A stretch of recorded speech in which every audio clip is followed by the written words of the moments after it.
Well, guys, we got potentially a big snowstorm coming tomorrow, and depending on what channel you watch, we have between 1 inch and 2 feet, as they say.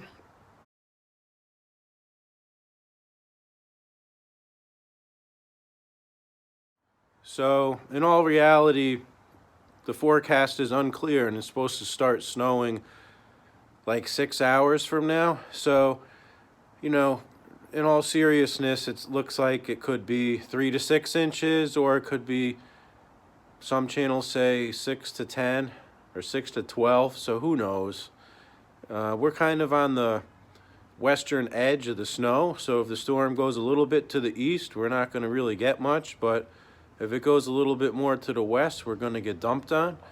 So we'll see, but I figured it's a good time to hook up the Deluxe dog eater to the C10A, which I haven't even hooked it up yet all year. We've only had like 3 or 4 storms, and the most snow we ever got was 3.5 inches, and it wasn't worth the time to even bring out the snowblower for that. So let's get it hooked up. Gotta take this mower deck off the thing first, and we got the Deluxe dog eater back here behind it. So what I'll do is I'll move the tractor out into the driveway and then turn it around and put the mower deck on the side over here, I think. But we'll see. Alright, I got the 4 bolts off the mower deck. I'm going to pull it out and I'm going to put it up here, stack it up on this pile over here. And that's where we'll keep it for the winter. Alright, it's disconnected now. Okay, these handlebars are so cold on this thing, it's out of control, but alright, we got the commercial 40-inch deck up here on the side, and now we got the Deluxe dog eater over here, so I'll just spin this around and plug her in. Alright, so the blower is hooked up. Now we got to hook up the chains. So I laid them out the back here, and we'll pull the tractor back on them and flip them up, and hopefully we should be good to go. Alright, so the plow's hooked up. I just checked the oil, it's good. There's a teeny little bit of gas in there. I'm gonna blow in the tank for a second. This tractor has not been run for at least 2 months, so I don't know. Idle it down, put it up a little bit, put the choke on, put it neutral, let's see what happens. Oh.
Alright, well, it runs. That's good.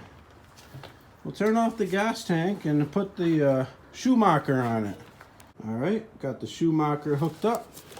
I should have had that hooked up all the time. This battery here is brand new.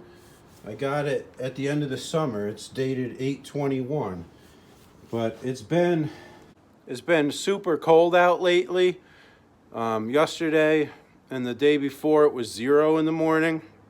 It's been super cold. So right now, I think it's about 29 degrees.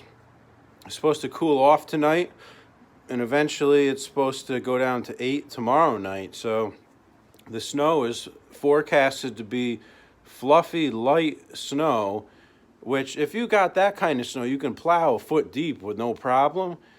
But the thing for me is that once you get over maybe 4 or 5 inches, it's a lot more efficient to snow blow, because with the plow, the snow will spill over the edges, and you keep getting to plow over it again, maybe up to 3 times to get the snow out of there. But you make, you know, a couple passes with the blower up the driveway, just rough it out. You don't have to go too crazy, and then clean it up with the plow afterwards, and it's a lot more efficient. So that's probably going to be my plan of attack if we really get heavy snow.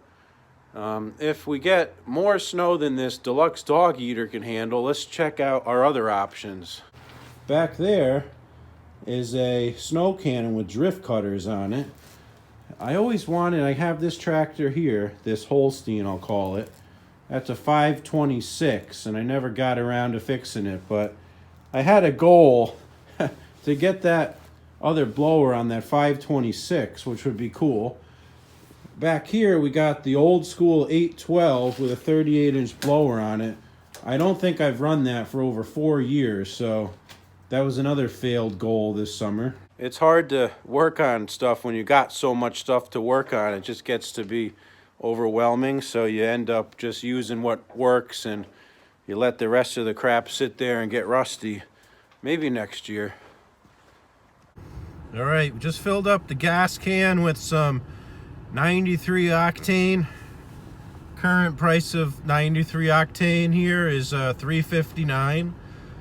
And this particular gas station that I went to has the cheapest 93 octane. All the other stations, it used to be that each grade was like 10 cents higher.